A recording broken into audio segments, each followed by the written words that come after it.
I think this is an incredibly important moment for us in the Commonwealth having India's leadership. You'll know that the Commonwealth has been pushing hard, for example, for a reform of the international financial institutions. And India now leads our finance minister's action group on this issue. We believe that we should have a universal vulnerability index, which takes into account not just GDP, but the vulnerability of our countries. The agenda which has been identified by India for the G20 is very much the Commonwealth's agenda.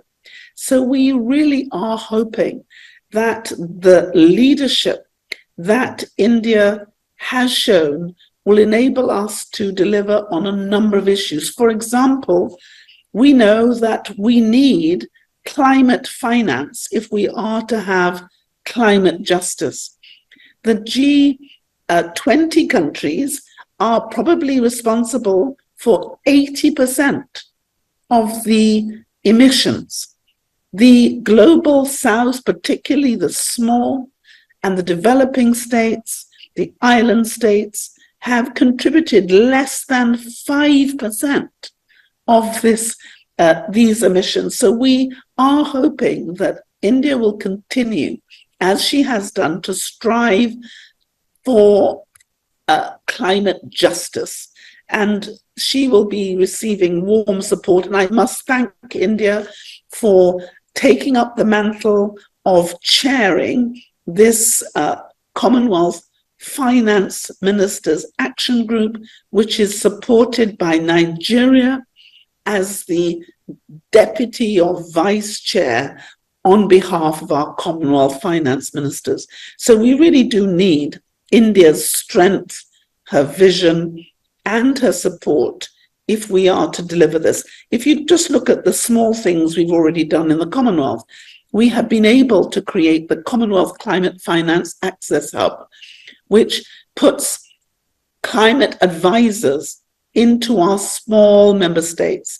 Now with just $6 million, so a tiny amount of money, we have already been able to deliver $310 million into the hands of our small states.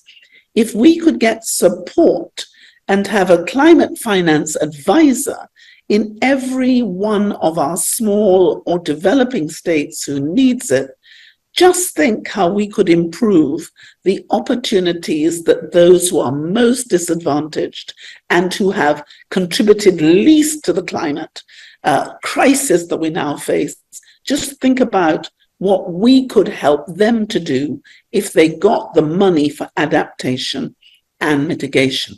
So I have to tell you, there is a lot of hope, there's a lot of aspiration and trust that's being invested in India as now the 5th largest economy in the world to help those who are vulnerable and small to believe that change is possible, justice is deliverable, and India is the real partner of choice for so many in our Commonwealth who need India's help and her support.